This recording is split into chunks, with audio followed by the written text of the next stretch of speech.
Welcome everybody. I'm Joe Skibby with Beats, Beds, and Browns. We're thrilled to have Corey Hagelberg here with My Brother's Keeper Garden, as well as the Artist Residency out of Gary, Indiana. Thanks and welcome for joining us. Thanks for having me, Joe. Yeah, Appreciate we like to jump right in, just kind of dig in deep and tell me a little bit about your roots and your family and how we ended up here.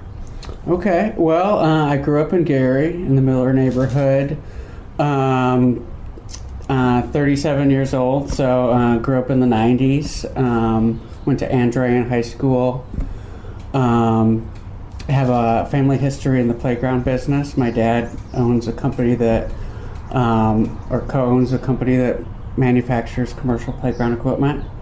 So that's kind of like the environment I grew up in, was kind of the playground building environment, and I did that for many years.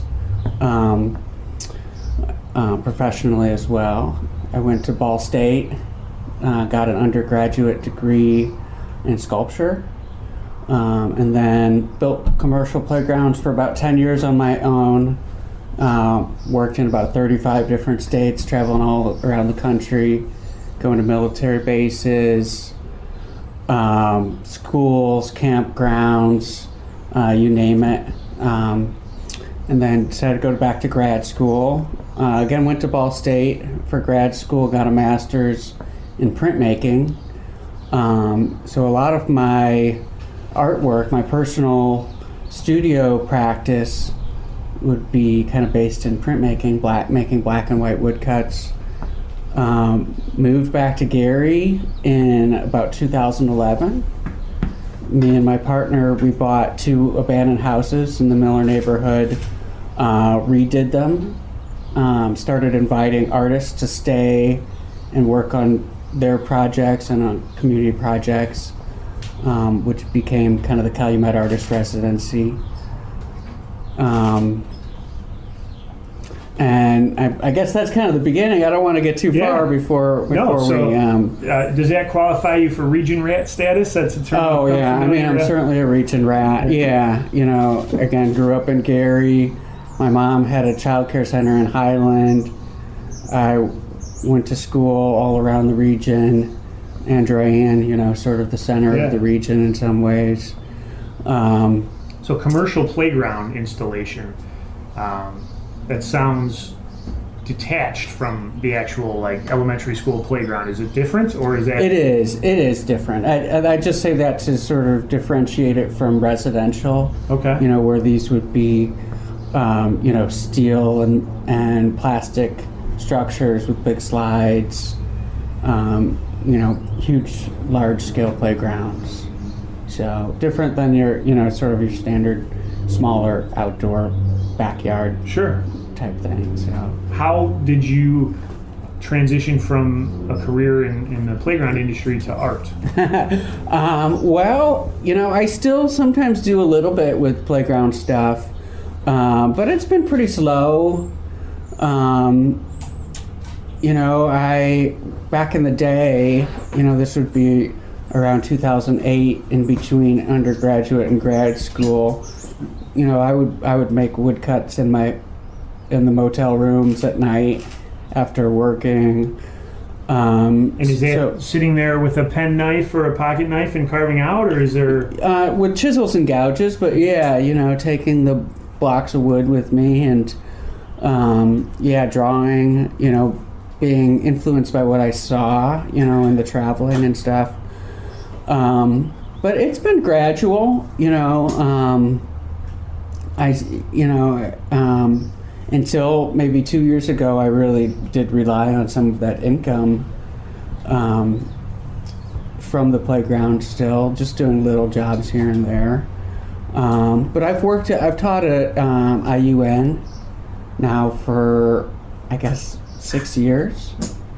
In the arts department? In the arts department. So I've taught everything from art appreciation to foundations work, drawing, sculpture, printmaking, so a real gambit of different courses. Is that how you identify potential artists for the Calumet Artist in Residence, or is it more your exploration on social or Yeah, it would be more of, the networks I have through, in-person relationships, through social media, through, putting out open calls for artists. So, more relying on, people who find us through, different networks. Yeah. And I know through our initial conversation, you're also into native landscaping and gardening and creating the permaculture forest over at the Brothers Keeper Garden. Is that? Yeah. My work has always been nature related. Going back really 20 years, almost 20 years, maybe like 18 years, when I was in Muncie. A lot of my work was thinking about the relationship between man and nature, human and nature. When I was back in college trying to figure out what I was going to make work about, a lot of it kind of came back to this Northwest Indiana landscape, the dunes that butt right up to the factories, U.S. Steel, some of the abandonment that you see around Gary, intertwined with kind of how nature is taking it back. Those things have inspired me for a long time, and a lot of it turned into sort of me thinking about environmentalism, about climate action, and how my work could impact that directly. And I've made lots of woodcuts of trees, and I see people respond to those and see the beauty, and even maybe like understand the beauty of nature by seeing it framed in that way, in a different way. But in the end, a lot of my work, when you're trying to do things that affect these issues, you want to see impact. You want to see that change happening. Sure. So I found, for me, one of the best ways is just to start planting trees. Think about creating an art practice that can take direct action. So, there's something really beautiful about an artistic depiction of a tree, and maybe it can do some things that a tree can't. But, there's something about a tree that you could never create as an artist.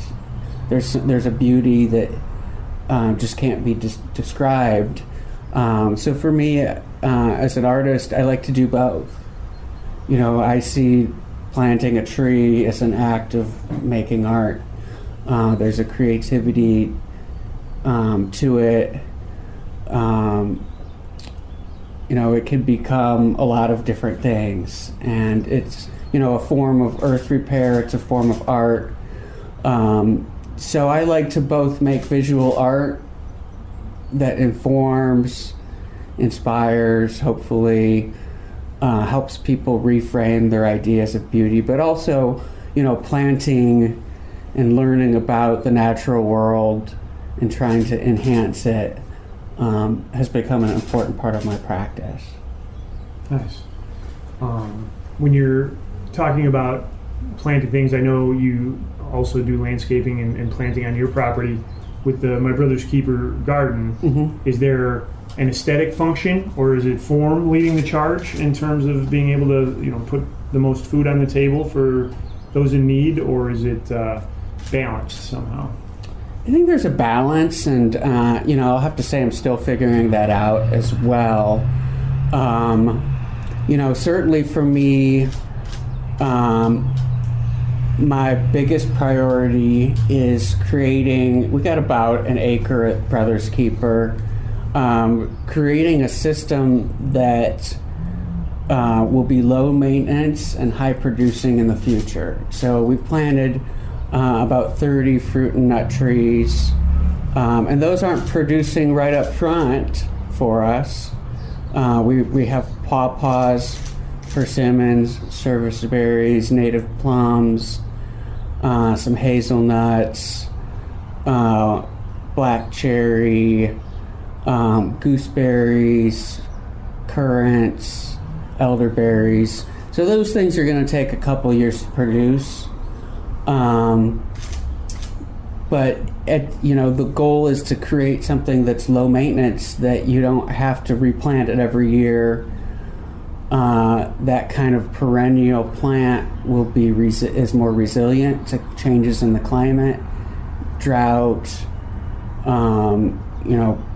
poor soil conditions, etc. So thinking about the future, you always want to make sure you're not putting all your eggs in the present and then missing out on opportunity to invest in the future. So there's a balance, while we also do annual plants, your general, tomatoes and peppers and squash and greens, etc. How big is the team over there? It sounds like you need a whole landscaping crew. Well, we could use some more people. It's really, 3 or 4 of us that are kind of the main volunteers at this point. We've started doing community work days. So it's very much a work in progress, and we've just started to incorporate more art. I definitely know that the more beautiful the garden becomes, the more people will be drawn to it. And so it's every day is a learning experience. Every year you sort of can look back and see what you would like to do different. And I have an experience. I grew up around plants to a certain degree, but a lot of this is very new to me. So, there's definitely a lot of mistakes. Learning but opportunity. with permaculture, with regenerative agriculture, you have to be prepared to wait a couple years, 5 years in many instances, to learn about the environment. This is an area that used to have buildings that were torn down. It's a very harsh environment, lots of wind, complete sun, poor soil, and not a lot of pollinator, native, environmental plants around. So, taking time, seeing what grows really well, is one of the things I try to spend most of my time doing. Our service berries and our native plum trees seem to be thriving, and people love those. We'll probably lean into that a little bit more in the future. An oak tree, we planted one oak tree. It's not necessarily happy in that environment. We probably need more shade cover for something like that. Sure.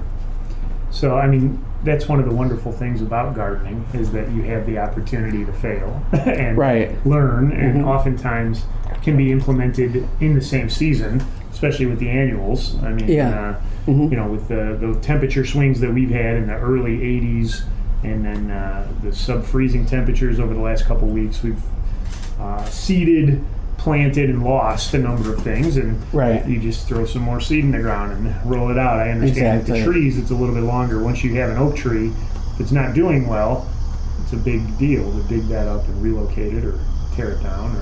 Right. Yeah, when you plant trees, you want to make sure you have the resources, the time to really take care of them. Especially in drought conditions, this time of year is kind of when you would plant a tree. We're really at the end of it. Today I planted some hazelnuts in sort of slightly shaded environment. Planting hazelnuts tomorrow in a full sun location probably isn't a great idea. Yeah, so yeah, with these temperature swings, you got to be super careful. And the last thing I want is to have volunteers out helping plant trees, and then they come back next year and they're dead. Yeah. You know, because that feels bad on multiple levels. So, you know, really, you know, we're focusing on building soil at the same time as we're planting some of these things, trying to see how well they do. Talk to me about the organization of the garden and how you guys are operating and funding. I know volunteers are always at a premium, and obviously these trees aren't free or donated, I would imagine. Or yeah, well, we were lucky. The Calumet Artist Residency got a grant from the Legacy Foundation, the Knight Foundation, a couple years ago to do some of this work. So we were able to build some garden beds, you know, do some of the initial garden building type stuff. And so, you know, we were able to kind of get going in that regard. We also, you know, through a partnership with a local organization called Community, which is a partnership, I think, between Student Conservation Association, National Forestry Service, and NERPC.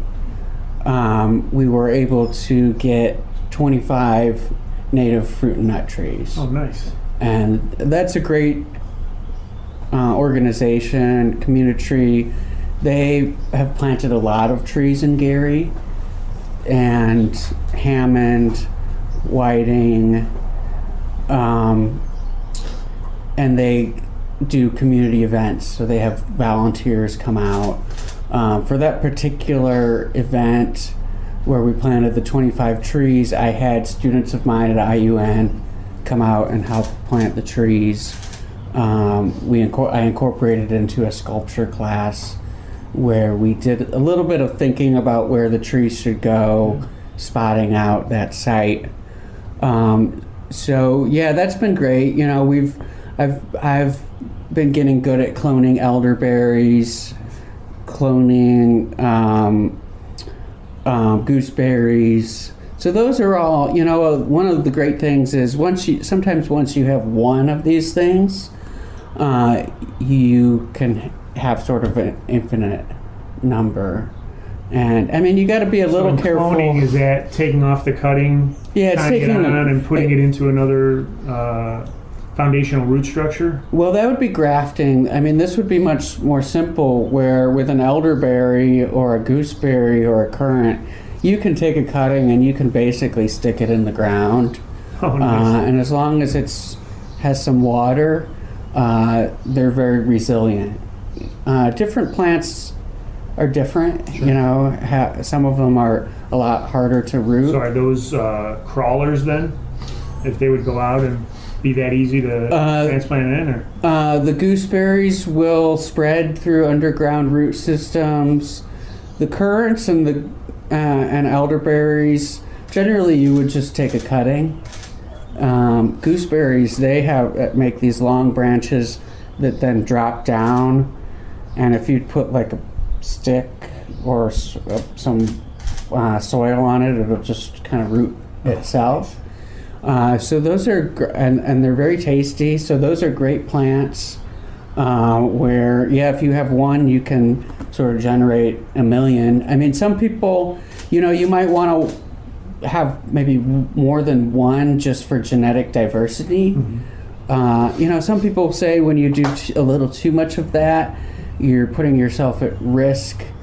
When things aren't genetically diverse, then the pests, you know, have more opportunity to take over disease and that type of thing. But yeah, I mean, cloning is, you know, a well accepted way to make lots of different kinds of plants. So in essence, even with the annuals, right, you're creating this workload now in terms of harvesting. Mm-hmm. So you've been fortunate to get the plants in the ground, and you know the success rate there. Now, when it all is ready to be harvested, is that a volunteer-driven effort too, or is that... That's also volunteer-driven. And, everything at that garden is volunteer-driven. I'm hoping as we have more work days, we'll generate more activity there and we'll have more volunteers. Right now we have just 7 garden beds that are maybe between about 30 feet long, 20 and 30 feet long.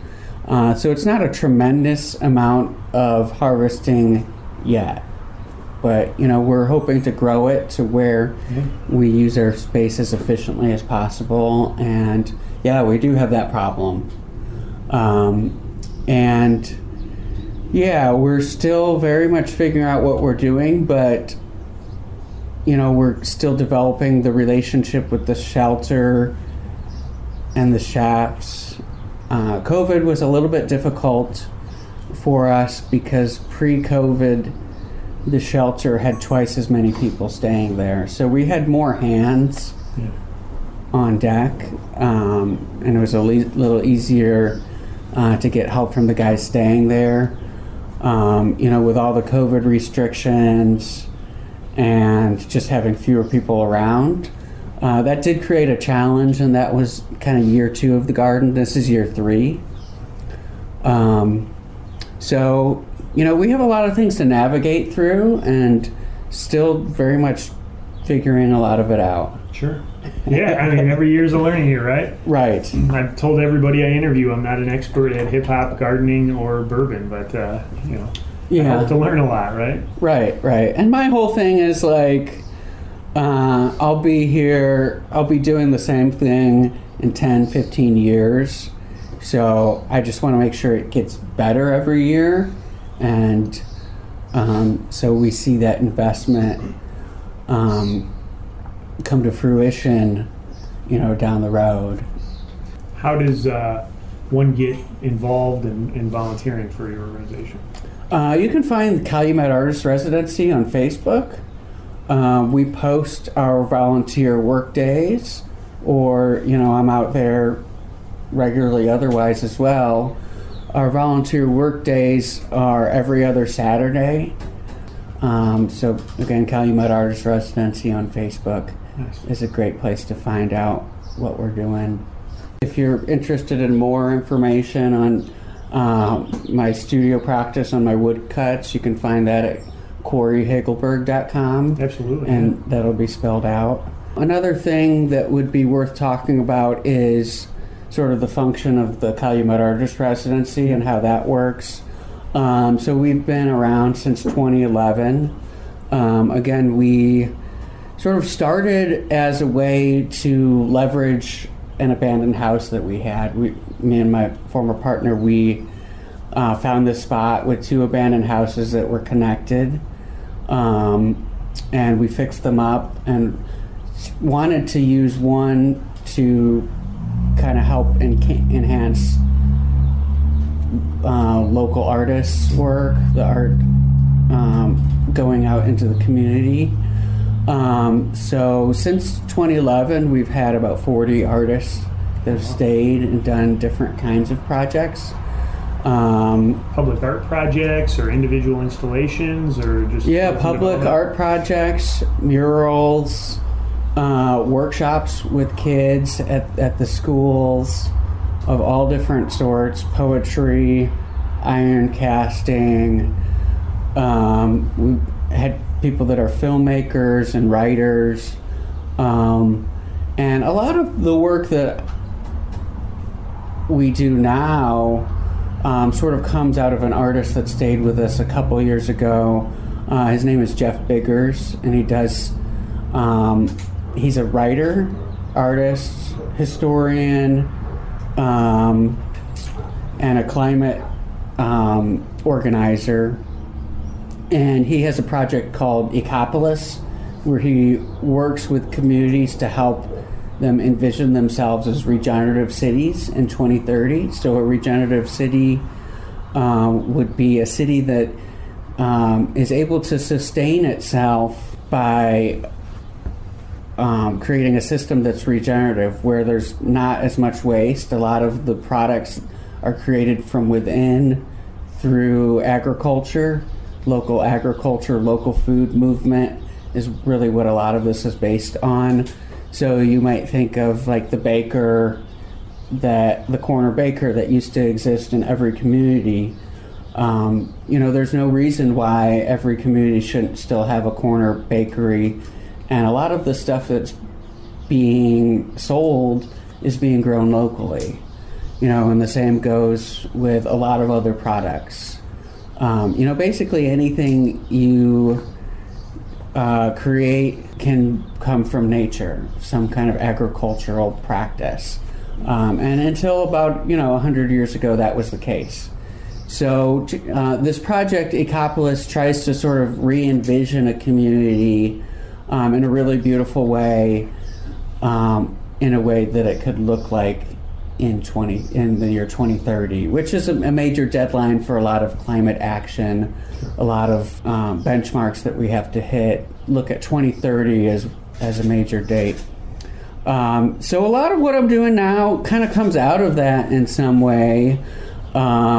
Creating the community gardens, planting a lot of trees, and trying to sort of find other approaches to communicate this information. The Ecopolis production mostly happens through theater.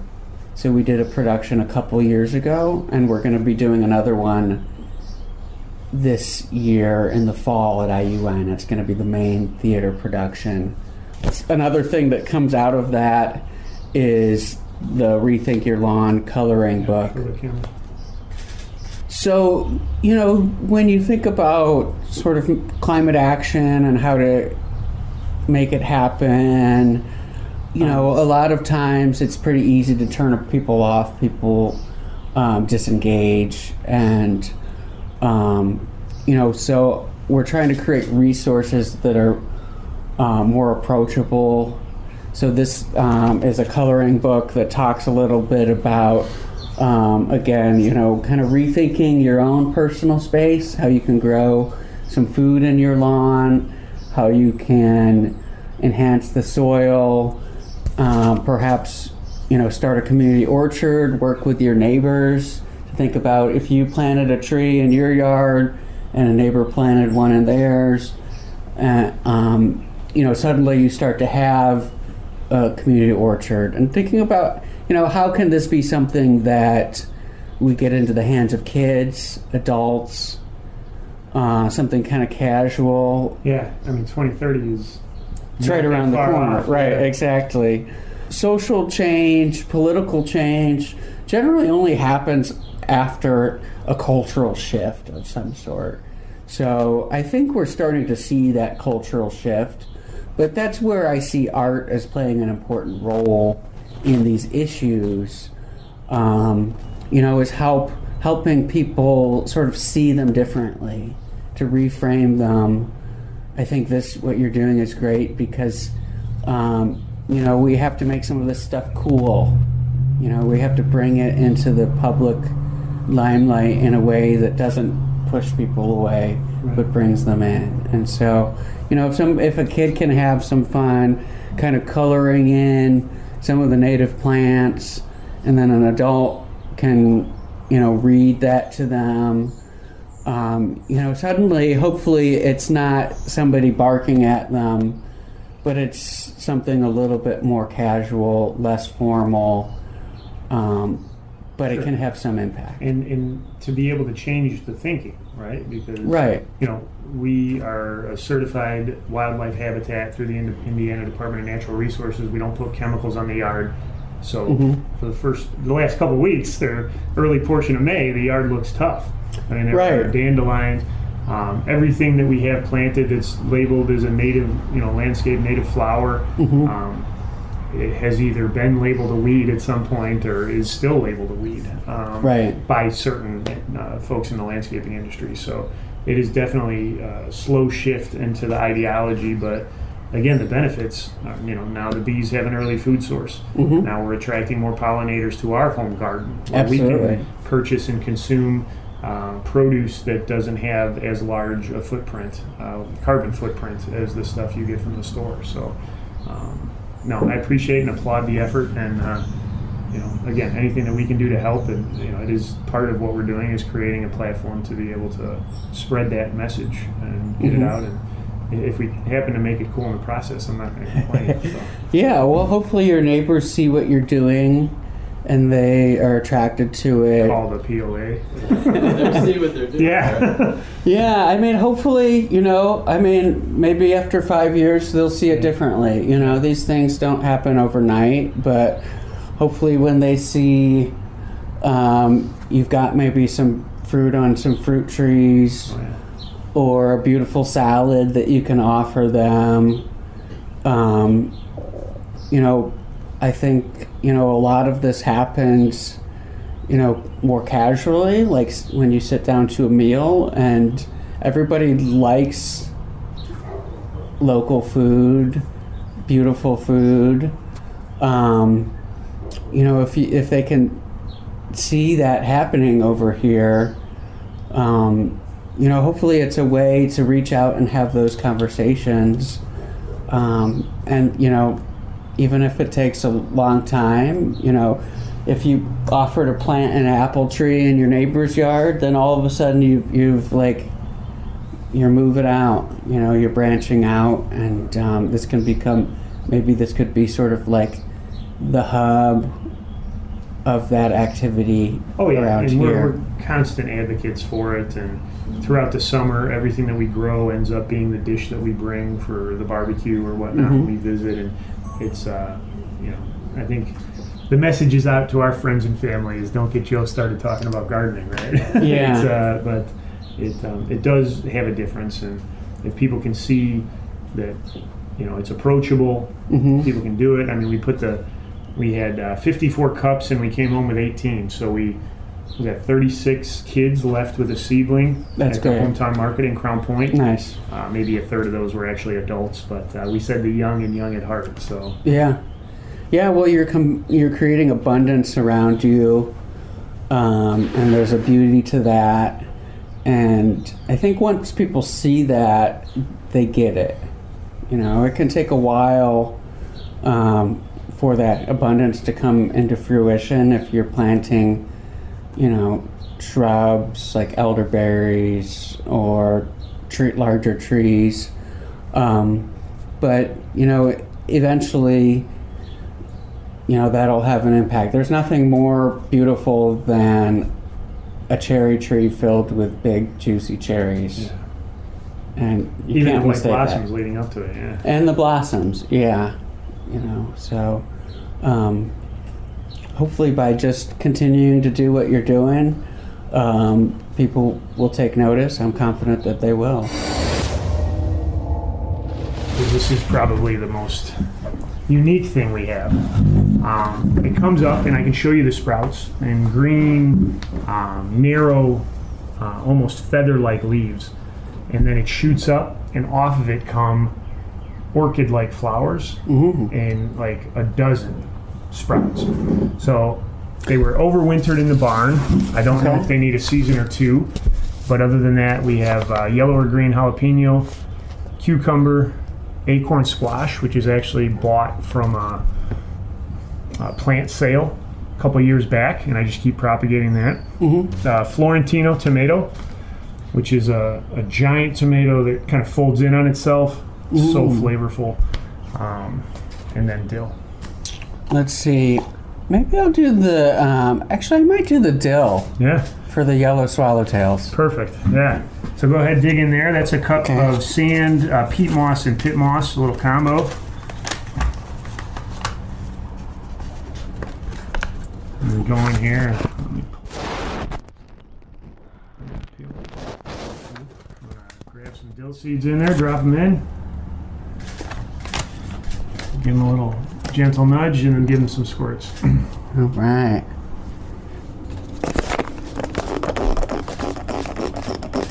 Awesome. All right, and then on our tour, I'll pass the garage and I'll get you a big bag of the pit moss. Okay. Awesome. Thank you.